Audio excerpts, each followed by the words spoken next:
Bernard-Henri Lévy, bonsoir et merci d'être avec nous en direct sur i24 News pour le Prime. Vous êtes écrivain, philosophe, vous sortez d'ailleurs un nouveau livre le 5 mai prochain, Sur la route des hommes sans nom, aux éditions Grasset. Bernard-Henri Lévy, vous êtes l'auteur d'une tribune dans Le Point. Pour vous, l'arrêt de la Cour de cassation dans l'affaire du meurtre de Sarah Halimi est à la fois une défaite judiciaire et morale. Expliquez-nous pourquoi. Toute cette séquence est navrante d'un bout à l'autre. Le martyre de Sarah Halimi, naturellement, les atermoiements des uns et des autres avant de se décider à qualifier ce massacre, ce meurtre d'antisémitisme, le silence des organisations féministes qui sont si vaillantes lorsqu'il s'agit de défendre les femmes victimes de violences conjugales ou autres et qu'on n'a pas entendu pour la violence faite à Sarah Halimi, et au bout du compte, cet arrêt de la Cour de cassation qui est en effet qui est scandaleux. Et je trouve étrange la façon soumise avec laquelle les gens ne cessent de nous dire la Cour de cassation ne doit juger que de la forme et pas du fond, et elle était dans son rôle et les choses étaient jouées. C'est faux. La Cour de cassation en France, elle est elle aussi source de droit. Elle fabrique de la jurisprudence. Elle ne fait même que ça par ses avis. Et elle avait le pouvoir, dans cette affaire, elle avait le pouvoir de distinguer entre les formes d'irresponsabilité et une irresponsabilité à laquelle le sujet lui-même a concouru en ingérant de la drogue. Ça n'est pas une irresponsabilité qui le met à l'abri de la loi. Et la Cour de cassation avait la possibilité de dire cela. Et elle ne l'a pas fait. Elle s'est enfermée dans une conception extrêmement restrictive du texte et par conséquent de son rôle. Et il y a là quelque chose qui brise le cœur.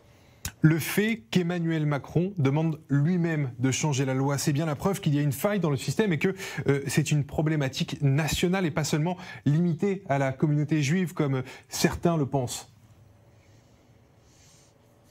Mais ça, c'est horrible. Les gens qui n'ont cessé dans les heures qui ont suivi de dire qu'ils comprenaient l'émoi de la communauté juive, c'est tellement dégueulasse.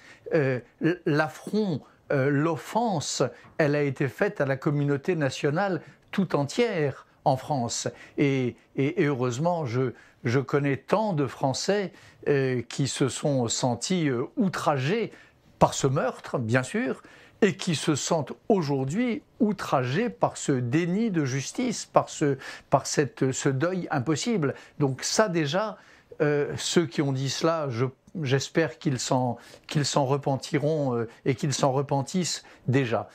Maintenant, bien sûr qu'il y a une faille dans la loi, mais vous savez, la grandeur des démocraties, c'est que les lois sont toujours imparfaites. On ne cesse de réécrire les lois.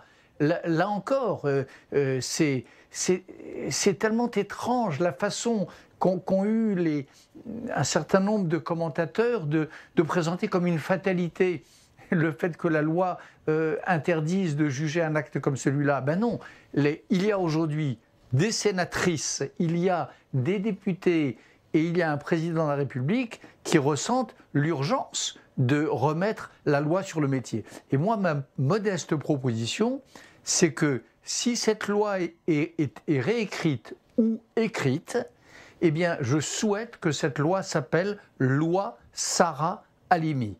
Puisque c'est ainsi, en France, les lois portent souvent, parfois d'ailleurs le nom de ceux qui les promeuvent, et parfois le nom de l'affaire qui leur a donné naissance. Eh bien, je voudrais, je rêve, je propose une loi qui, lorsqu'elle aura été débattue, rendue rigoureuse et opérante, qui porte le nom de cette dame qui ressemble en effet à la maman de tant de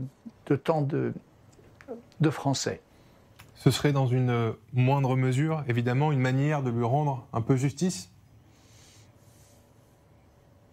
Non, lui rendre justice, hélas, les lois n'étant pas rétroactives, on ne rendra sans doute pas justice à Sarah Halimi, sauf si la Cour européenne des droits de l'homme ou toute autre juridiction en décidait autrement. Cette loi, elle ne rendra pas justice à Sarah Halimi. En revanche, cette loi fera, et c'est pour ça que je l'appelle de mes voeux si ardemment, elle fera qu'il n'y ait pas d'autres Madame Halimi. Et elle fera que l'on n'entendra plus cet argument horrible qu'un homme dont, comme l'a dit le président de la République, les mots étaient justes, qui s'est rendu comme fou en ingérant lui-même un stupéfiant, serait irresponsable. Et vous savez, je le dis aussi, je crois, dans cette chronique hebdomadaire du Point, au fond, les djihadistes, les gens de Daesh, ces gens dont j'ai étudié le cas en Irak, en Syrie, ailleurs, qu'est-ce qu'ils font avant de passer à l'acte? Qu'est-ce qu'ils font avant d'organiser leurs attentats suicides? Qu'est-ce qu'ils font avant d'organiser des attaques terroristes en France? Ils se droguent, ils prennent du Captagon, ils prennent d'autres types de stupéfiants. Donc cet argument est un argument archaïque, c'est un argument indigne d'une république, indigne d'une démocratie. Et la pauvre petite victoire posthume de Madame Sarah Halimi sera d'avoir aidé le législateur français à en prendre conscience et à y remédier. Bernard-Henri Lévy, peut-on voir dans cette décision de justice mal comprise un permis de tuer les Juifs?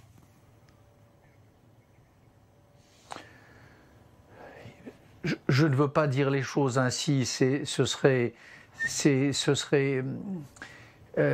inutilement mettre de l'huile sur le feu. Mais enfin,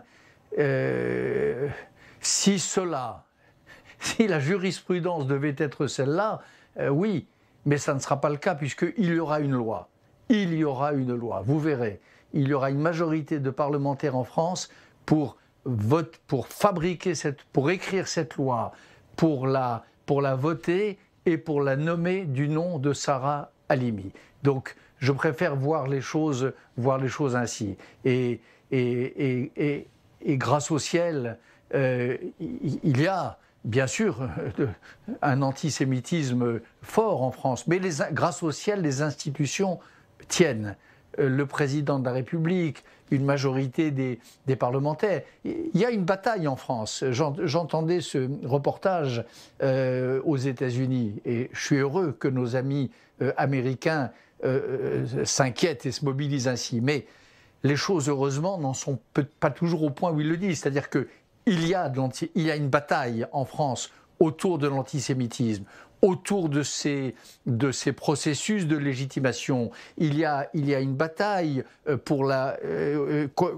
autour de la délégitimation d'Israël. Mais cette bataille, elle n'est pas perdue par les Juifs de France, elle n'est pas perdue par leurs amis, elle n'est pas perdue par les démocrates. Et de ce point de vue-là, nous ne sommes pas dans les années 30. Vous savez, je n'oublierai jamais qu'aux élections...